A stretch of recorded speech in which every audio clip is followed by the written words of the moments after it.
Hey gang, welcome to the Card Magic Minute. This is my chance to share with you some of the powerful lessons about card magic that my students are learning when they work with me during the course of my online personal training program.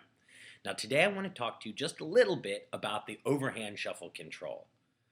I can hear you out there, some of you right now thinking, oh, Aaron, not the overhand shuffle control again. Because some of you out there are super interested in learning spread controls and shuffle controls and dovetail controls and all kinds of crazy things that are out there for you to learn. But I want to make this case to you. No matter what you think, there is no more disarming, natural, or effective control for actual professional close-up magic than the overhand shuffle control. It's just so disarming that no one can suspect you of anything when you're handling the overhand shuffle control well.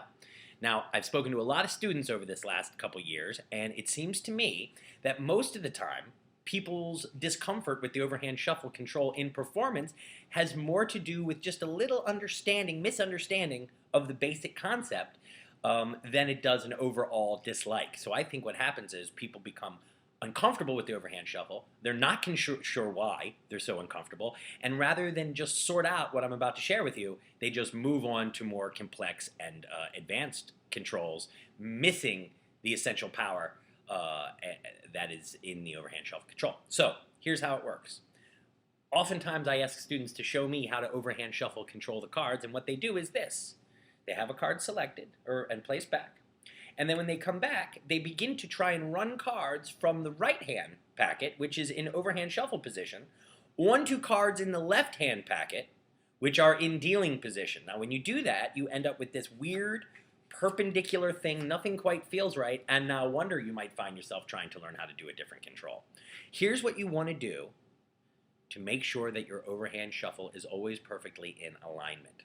Starting with the deck in dealing position, have a card selected. We'll place it right now on top, the 8 of spades. And then, as the card's selected, you say to the audience, show your card to everybody. And under that cover, you kick the deck up into overhand shuffle position. You undercut half the cards, and this is the important part. As you undercut half of those cards, the other half immediately fall into dealing position. And you say, in real time, show your card to everybody.